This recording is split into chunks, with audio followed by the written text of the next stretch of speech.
बिस्मिल्लाहिर्रहमानिर्रहीम। अस्सलाम वालेकुम। ढेरों दुआओं के साथ अब हम आपकी शुमारे के साथ हाजिर खिदमत है। आज का टॉपिक है ठहरिए खाने के बाद सिर्फ 10 गंडेरियाँ चूसिए। तिब्बी राजों से पर्दा उठा, छुपे नुस्खे ज़ाहिर हुए। ये कुतब ज़रूर पढ़िए। मेरे तिब्बी राजों का ख़जाना। नंबर 2 तिब्बी तजर्बात और मुशाहिदात। नंबर 3 मेरे तिब्बी ज़िंदगी के सम्राट। जी अबकरी वालों की बुक्स के नाम हैं, ये वो थे। और टॉपिक के मुतालिक पढ़ते हैं। बंदा एक खाने की महफिल में शरीक हुआ। खाने के लवाज़मात में गंडेरियाँ भी शामिल थे। कुछ अहबाब खाने से कबल और दरमियान में गंडेरियाँ चूसने लगे तो मैंने कोई इस अमल से मना किया और अर्ज़ किया गंडेरियों का बेहतरीन इस्तेमाल खाने के बाद है। एक साहब इसी महफिल में फरमाने लगे कि आपकी बात बिल्कुल दुरुस्त है, इस तरकीब का मुझे खूब तजर्बा है। कहने लगे कि मैं सर्दी हो या गर्मी, बारिश हो या तूफ़ान, ज़िंदगी के मामूलात में ये अमल मुस्तकिल कर लिया है कि खाने के बाद 10 गंडेरियाँ ज़रूर चूसता हूँ। इस अमल से कबल मैं अल्सर का मरीज़ था। ज़हनी परेशानियाँ मुझे हर वक्त घेरे रखती थी, किसी पल सुकून नहीं आता था। ग़िज़ा खाने के बाद मुँह को आती थी, कोई चीज़ अच्छी नहीं लगती थी। लेकिन जब से मैंने ये अमल शुरू किया वो दिन और आज का दिन मर्ज 9-2-11 हो गया है। तमाम हाज़रीन महफिल चौंक उठे, मुझसे पूछने लगे कि आपने हमें इस वक्त खाने से कबल गंडेरियाँ चूसने से क्यों मना किया। मैंने अर्ज़ किया अपने तजर्बात और मुशाहिदात की बुनियाद पर इस वक्त हम बेअमली के दौर से गुजर रहे हैं, क्योंकि हर वक्त खाना खाने वाला और खाने के बाद गैर मुतहरिक रहता है। यानी ग़िज़ा को हज़म करने के लिए तहरीक की ज़रूरत होती है। मशीनी दुनिया में ऐसा तकरीबन नामुमकिन होकर रह गया है। इस कमी को पूरा करने के लिए यानी ग़िज़ा को हज़म करने के लिए लोग मुख्तलिफ़ दवाओं का सहारा लेते हैं, लेकिन तजर्बात में है कि खाने के बाद गंडेरियों का इस्तेमाल सबसे ज़्यादा मुफीद पाया गया है।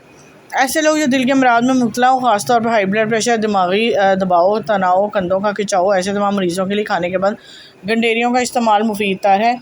ऐसे लोग जो बार बार यरकान की शिकायत करते हैं, इनके लिए गंडेरियों का चूसना वाकई मुफीद है और लाजवाब है। टाइफाइड के बाद असरात को ख़त्म करने के लिए गंडेरियों का मुस्तकिल खाने के बाद चूसना बेशुमार फ़ायदे की खुशखबरी दे चुका है।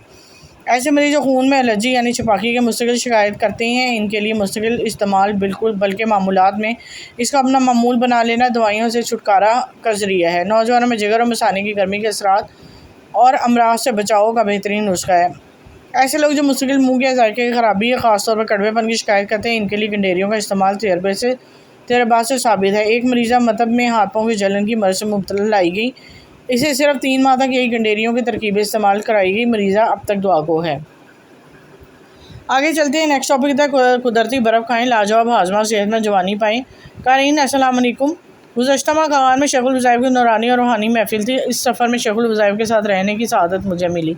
सफ़र कैसे करना है, दौरान सफ़र कैसे रहना है, ऐसे ऐसे राज़ो रमूज़ से पर्दा उठा कि वाकई सफ़र मेरी ज़िंदगी का यादगार सफ़र था। 8 दिन हमने मुसलसल सफ़र किया। तकरीबन 2600 किलोमीटर हमारी 4x4 गाड़ी चली। कागान दश्त के बाद फ़ैसला हुआ कि हम आगे बाबू सर टॉप और फिर आगे चलास, हुंज़ा, गिलगित बल्तिस्तान और कोहिस्तान तक जाएंगे। यूँ ये सफ़र जारी रहा। दौरान सफ़र बेशुमार वाक़यात हुए, बेशुमार बातें हुई, बेशुमार मशवरे हुए, मगर एक तजर्बा जिसने मुझे चौंका दिया।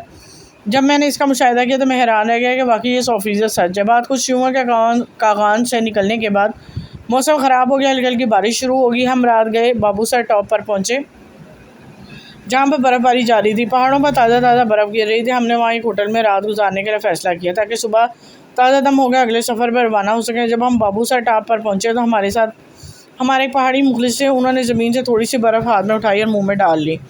मैंने हैरान कुन इनकी तरफ देखा तो उन्होंने मेरी हैरत और हल्की सी मुस्कुराहट को भांप लिया, दोबारा बर्फ़ ली और मुझे दावत दी कि आप भी खा लें। मैं एक कदम पीछे हटा। बर्फ़ इतनी शदीद ठंड में क्यों खा रहे? कहने लगा बर्फ़ पकड़ तो लीजिए, आपको इसका एक अनोखा फ़ायदा तजर्बा बताता हूँ। खैर मैंने बर्फ़ हाथ में पकड़ी, जो चंद लम्हात में पिघल कर कतरा कतरा मेरे हाथ से फिसल कर ख़त्म हो गई। वो मुखलिस गोया हुआ ये कुदरती बर्फ़ आपके जिस्म के लिए हैरत अंगेज़ टॉनिक है, मल्टी विटामिन से ज़्यादा मुफीद है। इसके खाने से चेहरे का रंग निखरता है, दिमाग पुरस्कून हो जाता है, मैदे का बोझ ख़त्म होता है, गैस, तबखीर और हाजमे के लिए ख़राबी के लिए लाजवाब है, जिसम मजबूत और थकान उतर जाती है। मुझे बताते हुए कहा कि मुस्कुराए और कहा यह आपके शहरों में है जो इस वक्त सबसे मशहूर और बड़ी बीमारी है, इसका बेहतरीन इलाज है। मैं चौंक उठा। मैंने बेसाख्ता झुककर बर्फ़ उठाई, हाथ से इसका गोला बनाते हुए बेसाख्ता पूछा वो कौन सी बीमारी? कहने लगे डिप्रेशन। इस कुदरत के तोहफ़ा को आहिस्ता आहिस्ता मुँह में रख कर चूसे, दिमाग पुरसकून हो जाता है। बेचैनी, इज़्तिराब, चिड़चिड़ापन, गुस्सा सब दूर हो जाता है, ब्लड प्रेशर कंट्रोल रहता है। मुसलसल हाथ में बर्फ़ को दबा रहा था और जब मैंने हाथ की तरफ देखा तो वो ख़त्म हो चुकी थी। मेरा हाथ ठंडक से सून हो रहा था। हैरान था कि ये कैसी बातें, ऐसे मैंने ना तो कभी पहले पढ़ा ना सुना, ना किसी को इस तरह बर्फ़ के फ़ायदे बताते सुना। मैं और मेरे छोटे भाई मोहम्मद लबीब शबली साहब भी खड़े थे। हम मुसलसल सफ़र की वजह से बहुत थके हुए थे।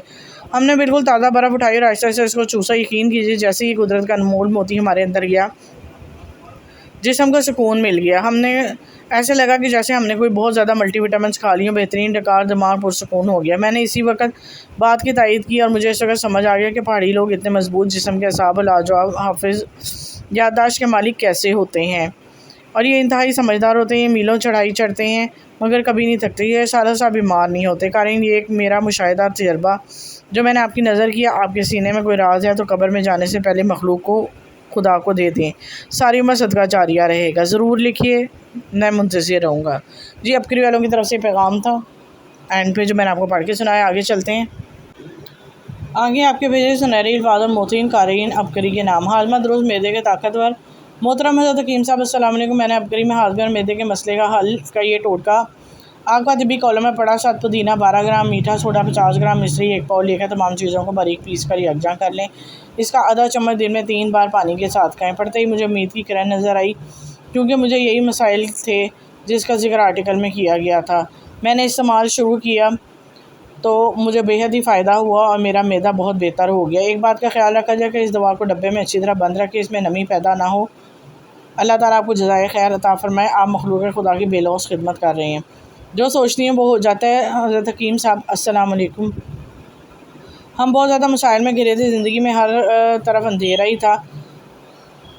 अल्लाह ताला से बहुत दुआएं की कि हमारे हालात ठीक हो जाए। इन दिनों मुझे किसी ने सूरह मुज़म्मिल सजद के बाद 100 मरतबा पढ़ने का अमल बताया। मैंने तवज्जो ध्यान से अमल शुरू किया।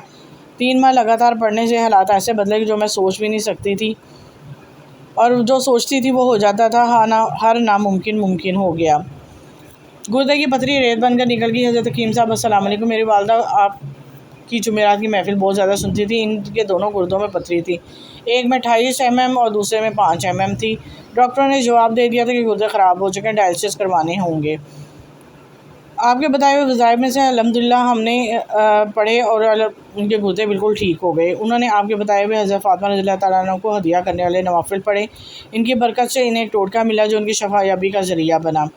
हुआ शाफ़ी ये टोटका है। 1 किलो लीमू और 4 अदद समुद्री सिपियाँ, जिन्हें कोडियाँ भी कहा जाता है, शीशे के एक बर्तन लें। इसका बात का ख्याल रखें कि शीशे के अलावा कोई बर्तन ना हो। वो बर्तन गीला हरगिज़ ना हो, बिल्कुल खुश्क होना चाहिए। इसमें 1 किलो लीमू का रस निकाल कर 4 सिपियाँ डाल दें।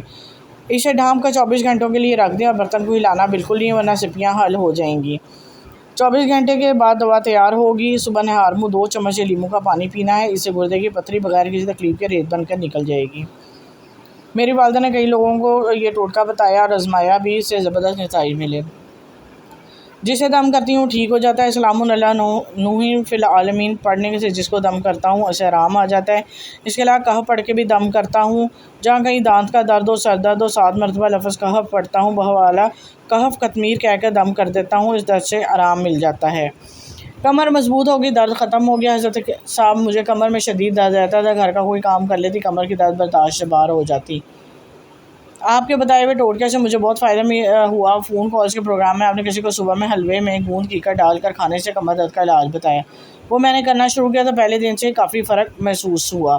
मेरा एक और घरेलू टोटका बहुत आजमुदा कि मेरे बच्चों के पेट में दर्द हो तो हम नमक और चाय की पत्ती दोनों थोड़ा थोड़ा लेकर पानी से निकल लेते हैं।